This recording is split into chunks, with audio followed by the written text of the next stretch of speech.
Inihanda pa rin ng DFA ang paglatag sa moratorium sa usapin ng West Philippine Sea. Ito'y kahit pa tumanggi ang China sa naturang panukala ng Pilipinas. Ayon sa DFA, umaasa pa rin ang Pilipinas sa pagbuo ng Code of Conduct sa pinag-aagawang teritoryo sa lalong madaling panahon. Si Sam Ramirez ang ating tagapagbalita. Kahit pa tumanggi na ang China, patuloy pa rin na inihahanda ng Department of Foreign groundwork para sa isang moratorium sa West Philippine Sea. Right now, we're doing the groundwork, no? Para ma-include dito sa mga topics na pag-uusapan ng ASEAN. Pero hindi natin alam kung which meeting, no, na pwedeng i-adapt na ito as a part of the agenda. Magkakaroon ang Association of Southeast Asian Nations o ASEAN ng isang ministerial meeting sa Myanmar nitong taon. Maaaring maisama sa pag-uusapan sa nasabing meeting ang suwestyong pagkakaroon ng moratorium. Ang moratorium ay panukala ni Foreign Affairs Secretary Albert Del Rosario.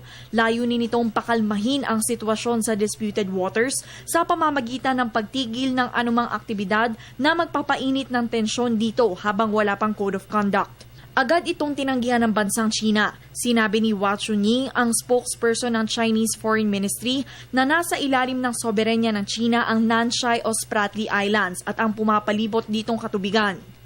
Pinapaalis din nila ang mga pasilidad at tauhan ng Pilipinas sa mga pinag-aagawang teritoryo. Iligal ang kanilang pag-okupa dito.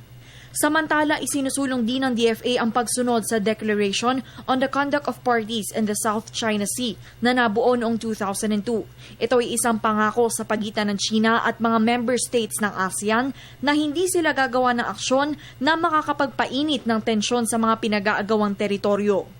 Umaasa ang nasabing kagawaran na mabubuo na sa lalong madaling panahon ang Code of Conduct, isang legally binding agreement na gagabay sa bawat aksyon ng mga bansang nag-aagawan sa mga teritoryo sa West Philippine Sea.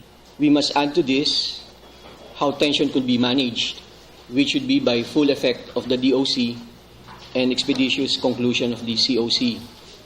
All of these are intended to await mechanism for resolution of disputes, which is the outcome of Philippine arbitration case for clarification of maritime entitlements for everyone's benefit. Kabilang ang bansang Vietnam, Malaysia at Brunei Darussalam sa mga bansa sa Southeast Asia na may territorial dispute sa China. Para sa Telebisyon ng Bayan,